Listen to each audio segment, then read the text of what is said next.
Atenção! Começa agora uma teleaula de História do Ensino Médio. Você vai assistir a teleaula de número 6. Bons estudos!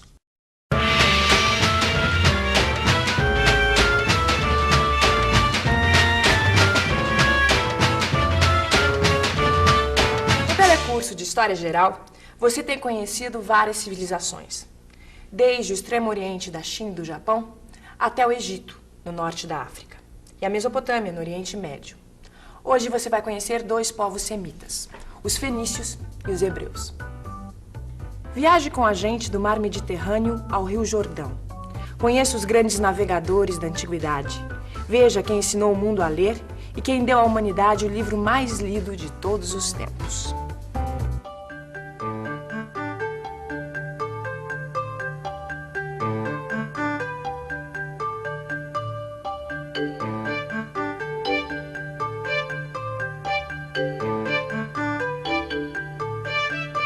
Vamos agora para a terra dos fenícios.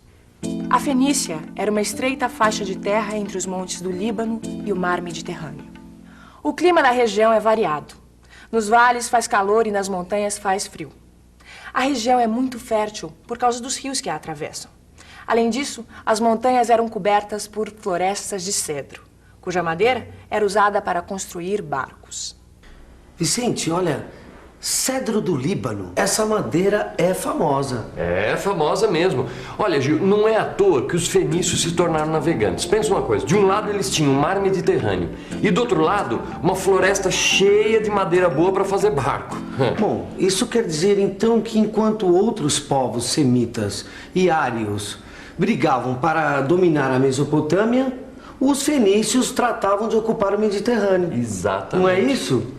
Os fenícios levaram adiante a façanha de fazer com que as diversas culturas do Oriente Médio conhecessem umas às outras. Eles foram os grandes navegadores da antiguidade. Síria, 3.000 anos antes de Cristo. Os fenícios se fixam na região dos montes do Líbano e na costa do mar Mediterrâneo. Os gregos chamaram os fenícios de púnicos ou penícios, que quer dizer homens vermelhos. Isso porque eles usavam roupas tingidas de vermelho. Roupa tingida de vermelho? É. Mas peraí, como é que eles aprenderam a tingir roupa? Com os povos da Mesopotâmia que não pode ter sido, porque eles não tinham tintas. Sim, mas eles viajavam tanto, Gil, que de repente eles chegaram no Egito, trouxeram as tintas de lá. Os fenícios foram o único povo que se dedicou exclusivamente ao comércio, fazendo a ligação entre povos e culturas distantes e desconhecidas. Mas eles nunca tiveram um país unificado. A Fenícia era formada por um grupo de cidades confederadas, que ajudavam umas às outras, mas eram independentes. A cidade mais forte liderava as outras. As principais cidades líderes foram Biblos, Sidom e Tiro. Os fenícios fundaram povoamentos e mercados como Cartago, Malta, Marsella e Sevilha.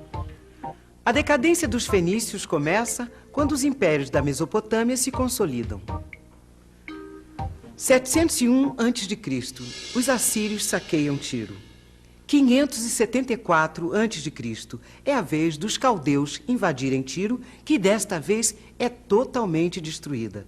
As outras cidades da Fenícia ficam dependentes do Império Persa. 333 a.C., o exército de Alexandre Magno domina todas as cidades fenícias. Ô Gil, agora no telecurso a gente está estudando a formação de vários impérios, né? Certo. De repente aparecem esses fenícios aqui que circulam por todos os impérios. Quer dizer, eles eram uma espécie de leve trás. E sabe que isso me faz lembrar, Vicente, assim, dos mascates do interior. É sabe? mesmo? Além de comprar, de vender, eles aprendem e transmitem, assim, as novidades, os acontecimentos, as descobertas. E isso é cultura. É verdade mesmo. Agora, eu fiquei com uma curiosidade. De que povo será que os fenícios aproveitaram a forma de governo? O governo dos fenícios não foi igual em todas as cidades. Em alguns casos, o governo era exercido por um rei hereditário ou eleito. Em outros, por um conselho supremo. Apesar da existência do rei ou do conselho, quem governava de fato era uma assembleia dos comerciantes mais importantes da cidade. Os sacerdotes e os militares não eram muito importantes na sociedade fenícia, que que tinha uma camada de homens livres, pescadores, artesãos e agricultores, e também escravos. Os fenícios organizaram as primeiras manufaturas, por assim dizer, onde aplicavam o que tinham aprendido com outros povos. Por exemplo, pegaram o vidro inventado pelos egípcios e produziram o cristal transparente. Mas a maior conquista dos fenícios foi o alfabeto. Eles simplificaram os hieróglifos egípcios. Criaram 22 desenhos que tinham sons diferentes. Foi assim que nasceu o alfabeto que usamos hoje. Eu falei para você, Vicente, olha, muito do que a gente viu nas outras teleaulas, os fenícios usaram e melhoraram. É verdade. Agora, e a religião deles, hein? A gente já viu que os sacerdotes não eram muito importantes para eles, né? Agora, que deus ou que deuses os fenícios adoravam, hein? Os fenícios eram politeístas, acreditavam em vários deuses. Adoravam os astros e as forças da natureza. Cada cidade tinha seus próprios deuses, mas todas adoravam o sol e a lua. E vamos aproveitar que estamos falando de religião para apresentar o primeiro povo monoteísta que acreditava em um só Deus da antiguidade, os hebreus. Hoje em dia, Jerusalém é conhecida como o centro das lutas entre árabes e israelenses. Mas a luta pela posse de Jerusalém é antiga. Andando pelas ruas dessa cidade, a gente vê a história acontecendo e fica querendo saber mais sobre a origem de tanto conflito. O território da Palestina antiga formava um estreito corredor que unia os impérios do Egito e da Mesopotâmia. Foi lá que nasceu Jesus Cristo. Atualmente, esse território é ocupado por Israel. Além disso, a Palestina é a terra prometida dos hebreus, um povo semita, que por circunstâncias que nós vamos estudar ainda nesta teleaula, tiveram que se espalhar pelo mundo. Os hebreus nos legaram a moral e a ética, que serviram de base para o judaísmo e o cristianismo, duas das principais religiões do mundo. A Palestina ficava entre o Rio Jordão e o Mar Mediterrâneo, e era formada por 3 regiões geográficas: a Galileia ao norte, a região central Samaria e a Judéia ao sul. O Rio Jordão é o único que atravessa toda a Palestina. Hoje, a Palestina é uma região semidesértica, mas antigamente ela recebia mais chuvas e era uma região muito próspera, com vales e bosques. Era essa a terra prometida que o povo hebreu tanto procurou. 3000 a.C., a tribo dos cananeus, de origem semita, chega ao Rio Jordão. 1500 a.C., a região é invadida pelos filisteus, tribos árias que vieram da ilha de Creta, e passa a se chamar Filistina. 1400 a.C., a tribo semita dos hebreus conquista os cananeus e os filisteus e estabelece um reino. O Antigo Testamento da Bíblia, o livro sagrado dos hebreus, conta essa história. Por volta de 1800 a.C., os hebreus eram pastores nômades e adoravam muitos deuses e ídolos. Deus escolheu Abraão para ser o pai de um povo através do qual viria a salvação do mundo. Abraão queimou os ídolos e partiu em direção a Canaã. Deus apareceu novamente para propor a mesma coisa ao filho e ao neto de Abraão, Jacó. 1280 a.C., os egípcios ordenam a morte de todos os filhos dos hebreus para evitar que eles se tornem mais numerosos. Para fugir do massacre, os pais de uma criança o colocam num cesto de vime e lançam ao rio Nilo. Uma filha do faraó encontra o bebê e o adota. O nome da criança é Moisés. Moisés escapou do massacre num cesto de vime. Até hoje, os cestos de bebês são conhecidos pelo nome de Moisés. Criado pela filha do faraó, Moisés cresceu e se encarregou de salvar o seu povo. Moisés guiou os hebreus numa fuga que a Bíblia chama de Êxodo. Quando os hebreus atravessaram o deserto do Sinai, fez-se um novo pacto. Deus protegeria o povo hebreu se este o obedecesse. Foi nessa ocasião que Moisés recebeu os 10 mandamentos. Os hebreus não acreditaram na palavra de Deus e, por terem desconfiado, ficaram vagando no deserto durante 40 anos. Finalmente, Moisés os levou à terra prometida e, ao chegar, morreu. 1044 a.C., os hebreus lutam contra os filisteus e cananeus e unificam suas 12 tribos. É sagrado o primeiro rei de Israel, Saul. Em 995 a.C., Davi, sucessor de Saul, assume o trono de Israel. Davi se tornou rei depois de matar o gigante filisteu Golias com uma funda como esta. É uma espécie de atiradeira. Ele unificou o país e fixou a capital do reino de Israel na cidade de Jerusalém. Ele passou o trono para seu filho Salomão. O reinado de Salomão foi de paz e prosperidade. Veja agora como era a sociedade dos hebreus.